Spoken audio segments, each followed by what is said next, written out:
Hello and welcome. This is Mouse Gunner, and we're taking a look at Robocraft. Now, this is a very interesting game. The best way I can describe it is that it's kind of a blending of War Thunder and Space Engineers. Essentially, it plays kind of like War Thunder a little bit in its implementation. Now, this is a free-to-play game, I will point out, and I'll talk a little bit more about the free-to-play element of the game as we get into things. But it is similar gameplay to War Thunder, but you have a little bit of these, block building of your ships, somewhat like Space Engineers. I'm not going to say it's exactly like it. And I can demonstrate a little bit of that to you later as well. What we're going to actually do is just hop right into a battle, and we'll play that out first. And then I'll show you the mechanics of the game, how you build the craft and all of that. So this is our match. It's a tier 3 match. I'm playing with the float boat, which is a hover vehicle. And I'll show you how I constructed it later, or at least what the parts are. Now you have a choice of a few different types of weapons, and we'll see some of that implemented. You have some people with some interesting craft like that fly up in the sky. Really, honestly, those are, I don't know, they're trying to be like snipers or something. Most of the time those craft are kind of, in my opinion, lame, because the idea is you fly up so high that the enemy can't really see you very well, and then you pick them off. So, right now, I don't know where any enemy are. That one there is probably an enemy, and I can try and fire at them, but the weapons I have are not really all that precise. They're called SMGs, and they are not very precise. I just got fired at by some plasma rockets. Now this guy here is coming up on me. He has SMGs as well. And now that I'm closer, I have a better chance of hitting him. All right, we killed that guy. Oh, and then we were killed. So pretty quick match. That guy had quite a lot of firepower on me and killed me pretty quickly. I probably got an assist there. But it's pretty interesting gameplay. I know you didn't get to see a lot here in this particular playthrough. The main the main objective obviously is kill the other team. You see over in the left corner is my teammates, over in the right corner is the enemy teammates. Names that are grayed out are people that have been killed. Names in white are people that are still alive. So my team's pretty much more or less winning. If you see that beam of light there, those are the capture points. So there's two capture points, one for the blue team, one for the red team. Whichever side you're on is the blue team, whatever side the enemy is on is the red team. So you're trying to capture the red team's beacon and protect your own beacon, which is the blue. All you have to do to capture it is essentially just sit on it, and it takes a period of time as you sit on it. Essentially, see those hexagons up in the top of the screen. Those are essentially after a period of time, and right now my team's capturing it. So you see that bar filling up. There's 4 bars and there's 4 hexagons. As each bar fills up, one of those hexagons will be filled in, and once you have all 4 bars, you essentially capture the point and you win. So either killing all of the enemy or capturing the points will win you the game. Now, staying alive there's a big incentive to that because you get more rewards for staying alive. And these are the rewards I got. Essentially, it shows me how much damage I did and other things that happened. So I killed one vehicle and I assisted on another. Now, the scouting is I had a radar. The scouting is essentially I'm scouting for other players and letting them know where the enemy is. So that's what the scout thing is. So what I got as a reward is I got a number of RP, which is essentially your currency, your basic in-game currency, and then you've got your tech tokens earned, and we'll get into the tech tree here in a second. So essentially that's the rewards I got. I got 3 tech tokens. Now I would have gotten a lot more if I had stayed alive. So again, there's an incentive to staying alive in this game. Even if you win, whether you win or lose isn't really important if you don't live. If you live and you win, then you're rewarded for it. So it's an important thing to keep in mind. Now, if you lose and you're still alive, there's not really an incentive to that as far as I know. But okay, so if you look at in the upper right corner there, you'll see that I have the golden stars, which are the tech points. The green RP is your resource points or whatever they're called, RP. I don't know if there's a name for them. And then the blue is essentially your like your premium currency. I'm not sure what it is called. I think it's called Galaxy Cash or something like that. So essentially, that's how you pay for things, is the green and the blue. Now, the blue you only get for paying real money. It's a free-to-play game, so there is microtransactions.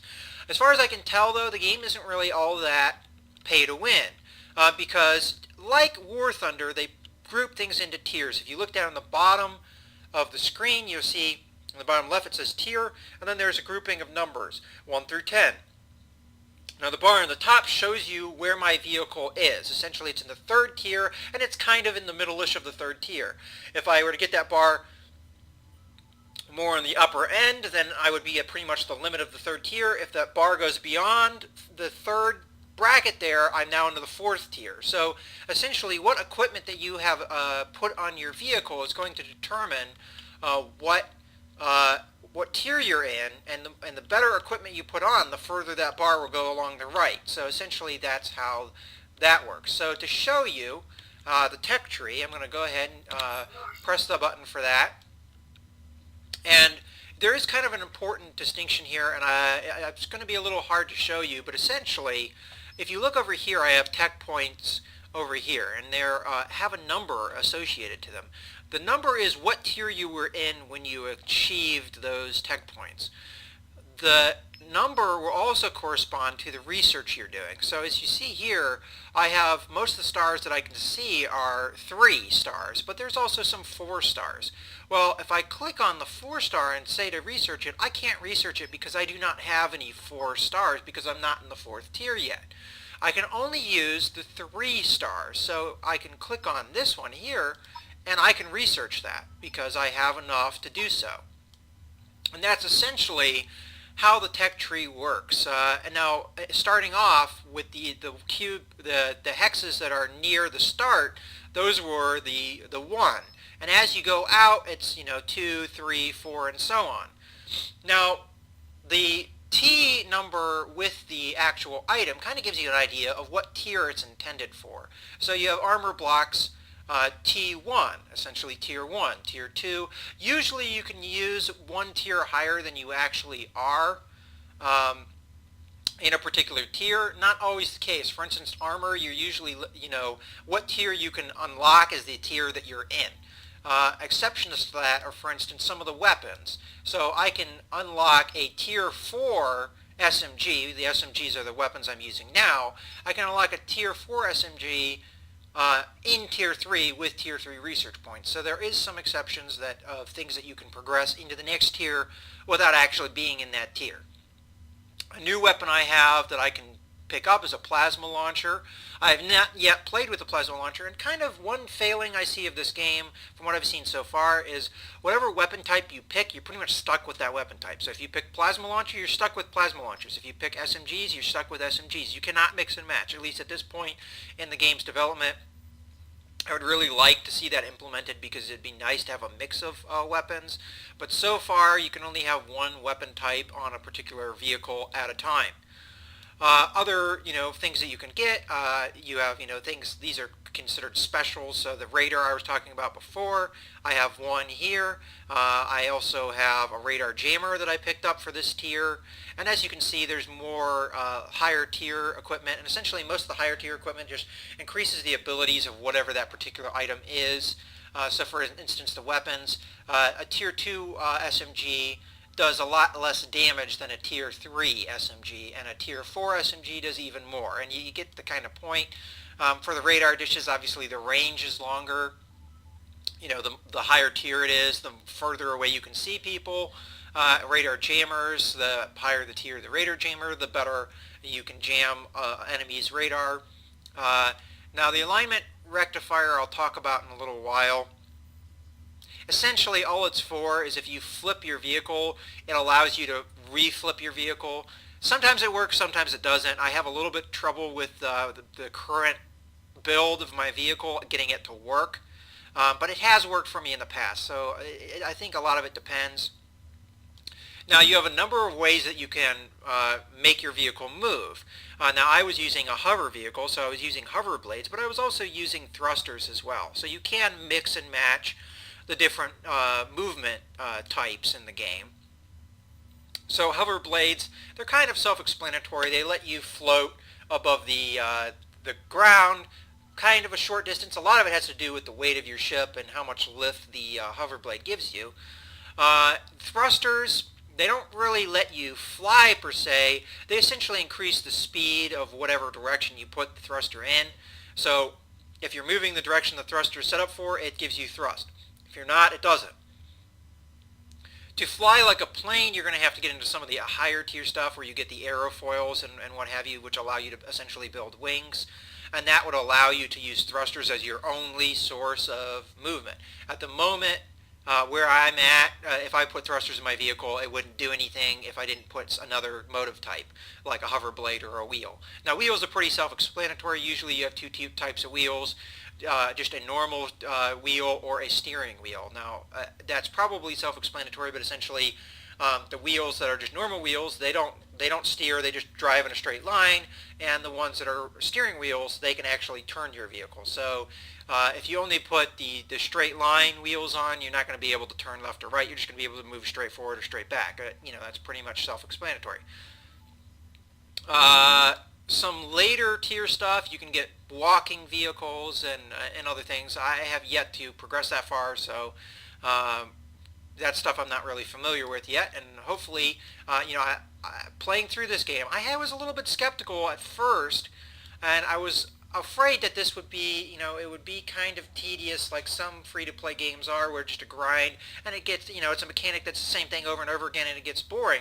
That's actually not the case. Because of the building mechanic and this kind of like tier system unlocking, research point stuff, it actually is a really compelling game, and building your own vehicles adds a huge layer, and it adds a lot to the game, and it makes the game continue to be interesting. So to show you the vehicle that I have right now is essentially, I have hover blades here, and I have actually I'm not sure, are those tier 2 and tier 3. So these are tier 2 hover blades, these are tier 3 hover blades.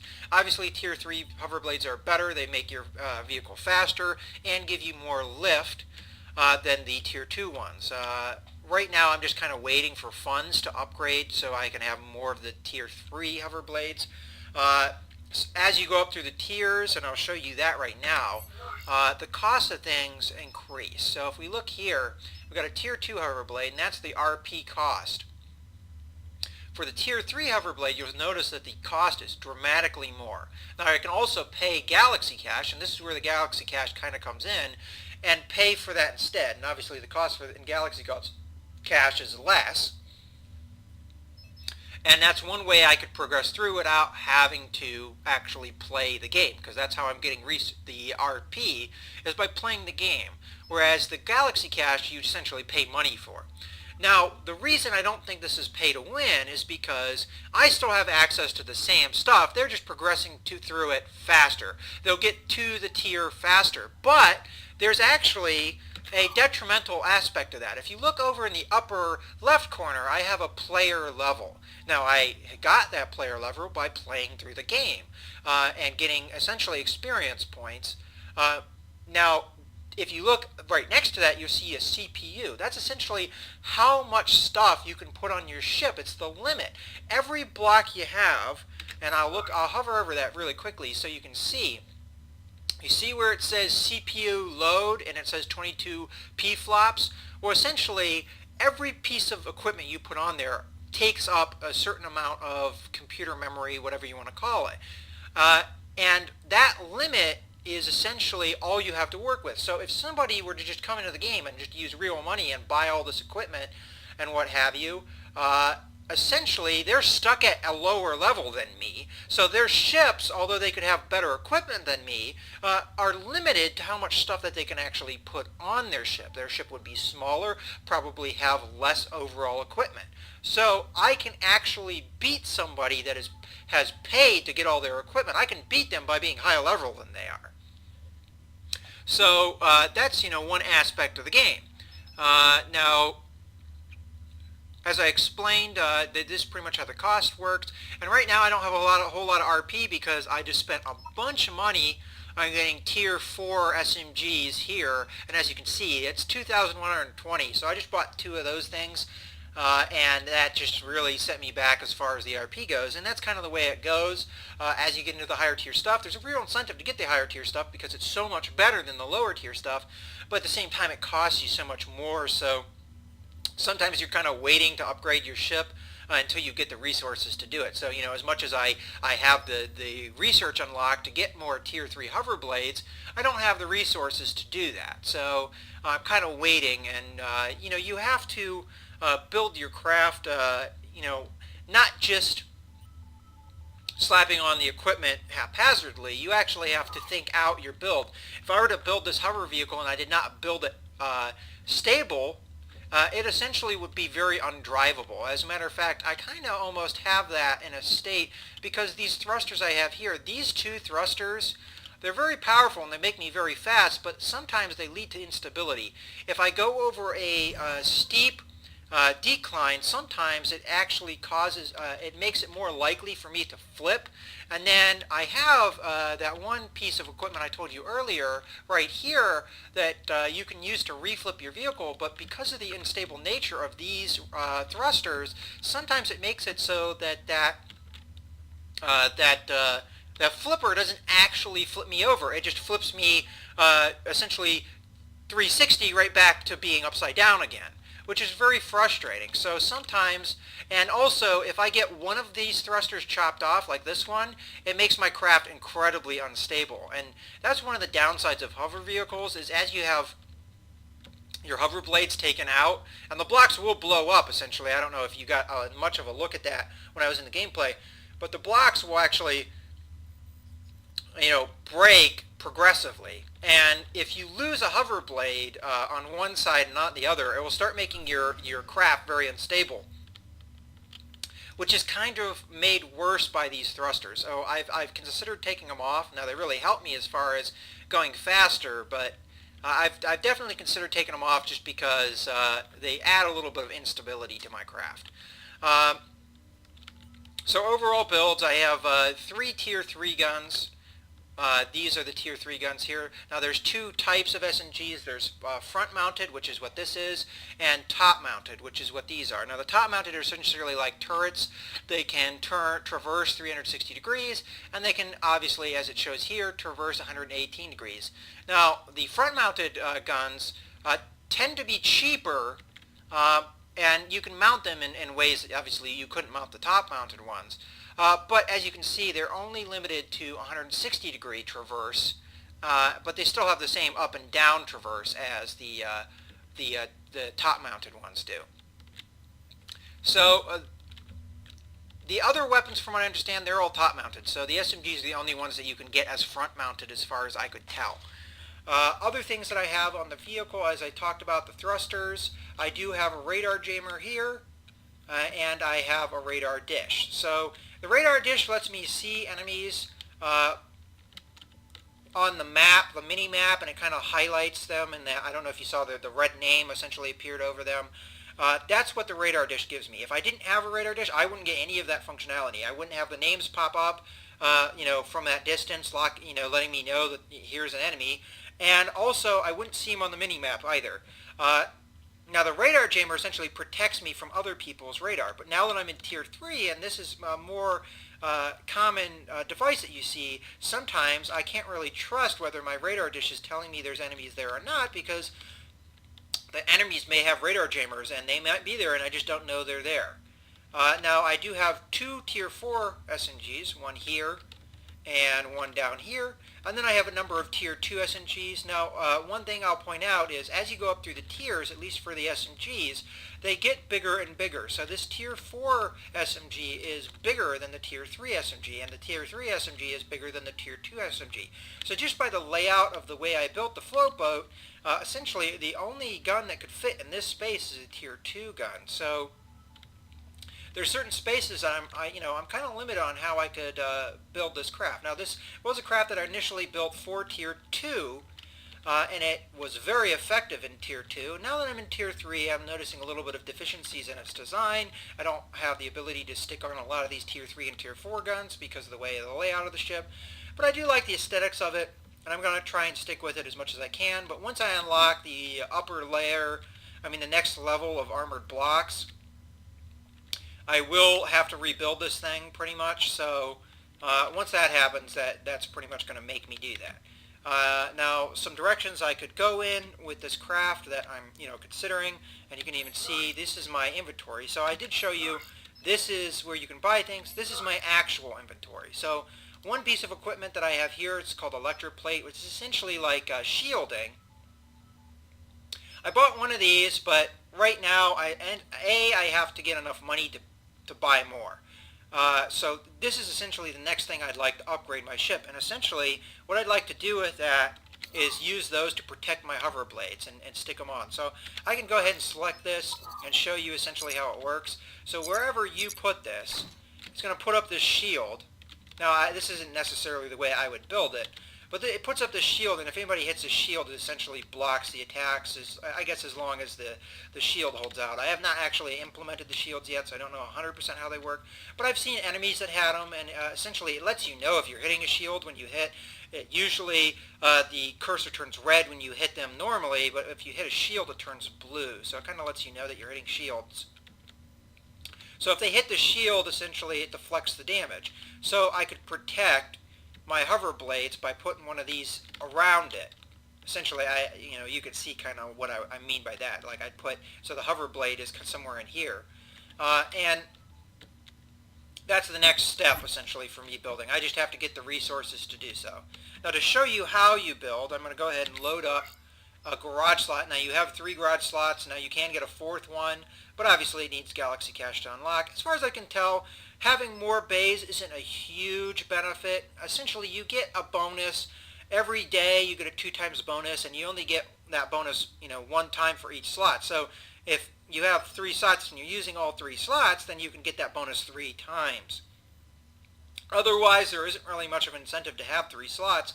And sometimes, from what you can see how much things cost, it would actually take you quite a bit of time to level up all 3 bays so that they're at the same level. So that's one thing you have to keep in mind.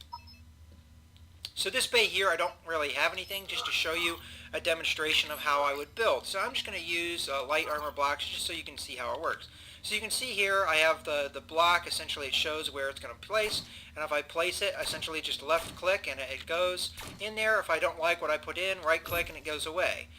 You can flip things around. Right now these are cubes, so it doesn't really matter what their orientation is.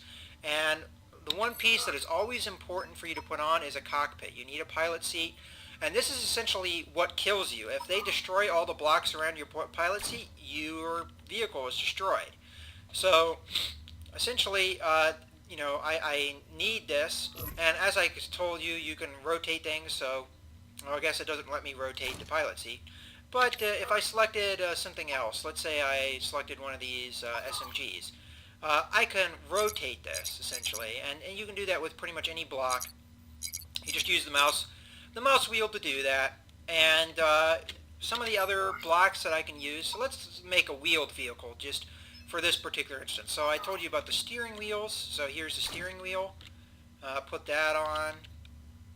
And I don't know if I can stick, oh yeah, I can. So let's just do a little bit more of a light blocks back here and do some straight movement wheels here. And you can see the difference because this one shows you that it's a steering wheel by having this little arc here, and this one does not have that, so it's not a steering wheel. So there's a very, very, very basic vehicle. And let's just stick on a couple top-mounted SMGs so that we have some weapons. And just so you can see a front-mounted SMG. And these are all Tier 1. And a lot of the Tier 1 supplies are free. So it's really nice. You can kind of stay in the Tier 1 as long as you want. And there's not really a cost of entry to Tier 1 for a lot of the basic blocks. There are some Tier 1 blocks that do cost you money. And we're going to go ahead and stick on another gun there. And you can kind of see when we implement this what all that does for us. So I'm going to hit go into the battle part, but I'm not going to go into the actual online battle. I'm going to go into practice mode so we can see whether or not our vehicle works. And this is a really good element of the game. As I said, making a stable craft is really important consideration. You don't want to go into an online battle and find out your craft is completely, totally unworkable. So you can come into the practice mode and you can try things out. And there's little enemy vehicles here for you to try things out on. Now, because I don't have a radar dish, you notice that it wasn't until I pretty much got to point blank that I could see the name of this, well, normally it would be the owner, but I couldn't see the name of this vehicle until I was right on top of it. Nor could I see anything on my minimap. If you look in the lower right corner, you notice that there are no red circles or anything.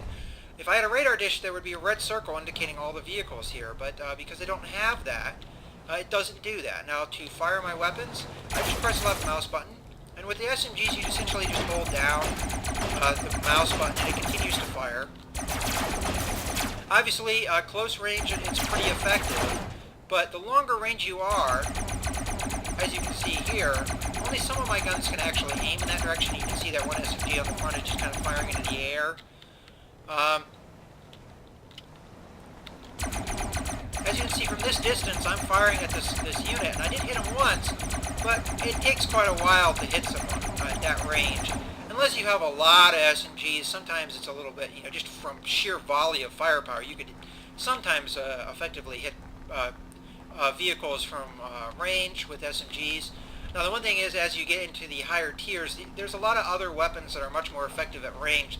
So to sit at range with SMGs and fire at somebody that has some of those more effective weapons is really not wise, as they'll just pick you off from that range with much more accurate weapons. So as you can see, as I'm damaging that ship, blocks are essentially being destroyed.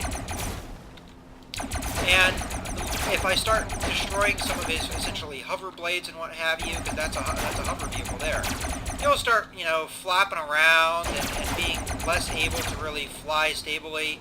And that's kind of one of the downsides to the hover vehicles. Now, with this vehicle, I can lose wheels, and if I lose enough wheels, I won't be able to move. If I lose my steering wheels, I might be able to move in a straight line, but I won't be able to turn. So it's a good idea to usually, if you can, protect your whatever movement type you're using. And as you can see, he's kind of flopping around now because he has an uneven distribution of his hover blades, and that's causing him to be very unstable. And that's essentially what will happen to you with hover vehicles sometimes. As you take damage, it becomes very difficult to control your vehicle. So let's go back to the mothership. Essentially ends our little practice session, and we load back in. And more or less, that's pretty much Robocraft in a nutshell. And as I said, if I were to go into a battle with this vehicle, as you see in the lower left corner again, I would be tier 1, and that's because of the equipment that I put on this vehicle. Now, if you watch, when I delete this piece of equipment here, that bar moves. When I put the piece of equipment on, it moves. So as you put more and more equipment on a vehicle, the bar will move and put you into those higher tiers. So it's kind of an indicator of not only how well your vehicle fits into a particular tier, it also, it indicates, once you go far enough, it puts you in the next tier. Obviously, because of the research points, and as you look up in the upper right corner, I now have 97 research points, but the star is 1, because I'm currently with a tier 1 vehicle. If I want to get research points in another tier, I have to progress in that tier. So if I want to keep going through the research tree, I have to go up into the higher tiers. Now, what tier you're in does not limit what equipment you can use. Now, if you saw before, I had tier 4 equipment on a tier 3 vehicle. If I had tier 2 weapons, which I don't think I have any available, but even this is a tier 3 equipment piece, I can put this on and it keeps me in tier 1. But as you'll note, how far it progressed that bar is your main problem. If you're going to try and use a lot of higher tier stuff in a low tier vehicle, it is challenging, and what you have available to you is limited. You will see that in tier 1 people using tier 4 weapons, for instance, but they might only be limited to just one of them, as opposed to maybe you could put on 20 tier 1 weapons. Now, it's arguable, which one's more effective and all that is up to debate, obviously, but uh, it's kind of it adds a lot of, strategy to your builds and a lot of nuance. Sometimes I kind of, in my mind, kind of make fun of the people that are, in my opinion, slumming. Essentially, they have Tier 4 equipment, and yet they're using it in Tier 1 match. Clearly, they've been in Tier 4 matches. Why are they playing in Tier 1? But, you know what? To each their own. If you want to play in a Tier 1 match with Tier 4 equipment, more power to you, and, hopefully you enjoy the experience and it's fun for you. And as I said, even though you can do that, there is an element of balance. And just to show you exactly what I was talking about before, essentially, I would do something kind of along the realm of this to protect my hover blades, but as you can see, I can't legally place that.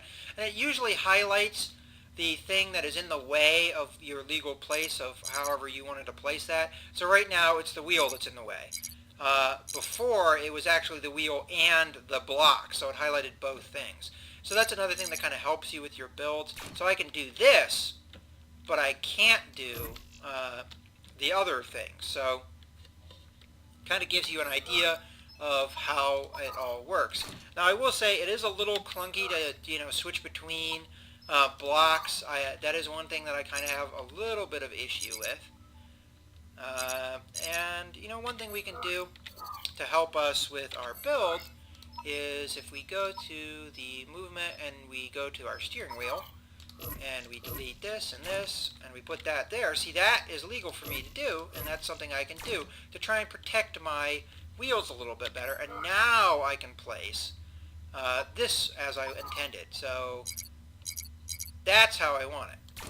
So now, maybe I'd put that on the other side so it's not something like that. Now I'm protecting my wheel. And essentially, that's kind of the things you can do. Now, obviously, this would be not very wise for me to do in a Tier 1 match. As you saw, just putting this on really ranked up my little bar there. And, I wouldn't have any weapons or anything. My wheel might be really well defended from that particular angle. But, obviously, it would not be a wise decision because I wouldn't have any firepower. So I wouldn't, as much as I would be protected, I wouldn't do too well. Now, just to go over a little bit of an explanation. Now, the one thing you'll notice with my float boat, it was green. When I was building that one craft, it was like a grayish white color. That is one thing, you cannot really customize the color of your ship. Essentially, the color of the cube essentially denotes what type of armor it is. So the green cube is Tier 2 armor. This kind of teal cube is Tier 3 armor, and so on and so forth. So if you want to kind of customize the color of your ship, unfortunately, that's not something really that's all available to you, unless you're just going to be willing to take maybe an inferior armor block just for aesthetic sakes. Now, there are some aesthetic options, I guess I should show, that are right here under cosmetic, and these are some of the cosmetic stuff. Most of it is just like these little buttons that you can put on. And then you have, robot name banner, which I guess is what that one, Gary in the practice mode had, and it said Gary. So essentially you put this on your vehicle and then you type in, I guess, whatever you want to have on your vehicle. Now, obviously, these are all paid for by Galaxy Cash, so this is not something that you can get for free. But as you see here under cosmetic, that's exactly what it is. It's cosmetic. It has no game purpose at all. And honestly, it probably takes up space that you could better be used for equipment. Now, it is kind of a challenge in this game sometimes to build a craft that is both effective and aesthetic. And that is, I built this craft to be aesthetic, but it also limits a little bit in the way of how I can place equipment. So that is kind of a problem. So you do see a lot of ships that are essentially, they look very ugly, but they may be very effective. They just look mostly like just blocks, with a lot of weapons plastered on them.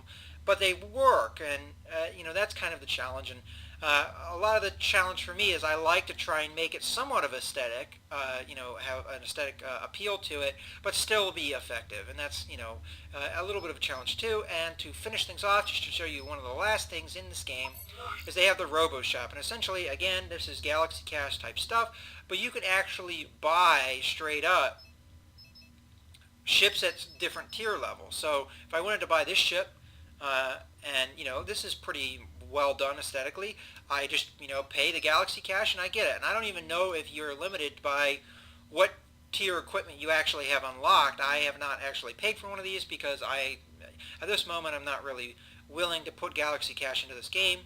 But if that's something you want to do and you want to buy something like this that, oh wow, that looks really cool. It looks like a really neat looking tank. And it's the Mean Machine, T3 Mean Machine. And, you want to you want to buy this and, hey, you want to get a Tier 3 match, but you don't have anything unlocked for Tier 3 yet. There you go. You can get your Tier 3 research points, pay your money. I don't know. Let's see what happens when I hit add funds. Let's see. It looks like 4,000, so we would need 10,000 Galaxy Cash, essentially, to buy that. That's $10 more or less. So you get a little bit of the idea of what kind of, what things cost. So this one vehicle would cost me $10. Now you could argue that's a lot of money for just one vehicle, but I will point out this is not something you have to do, and if you have this stuff unlocked, you could try and copy this, and it's not something that would necessarily prevent you. You're not prevented from being able to. The only thing is you'd have to pay real money to get the little Mean Machine, a little license plate there, but you could build this with, if you unlock the research tree and did that. You could build this. So it's not something that is impossible for you to build. But as I said, if you don't have that particular tier unlocked, this is the way you can do that. You can get your research points and progress through things maybe a little bit quicker.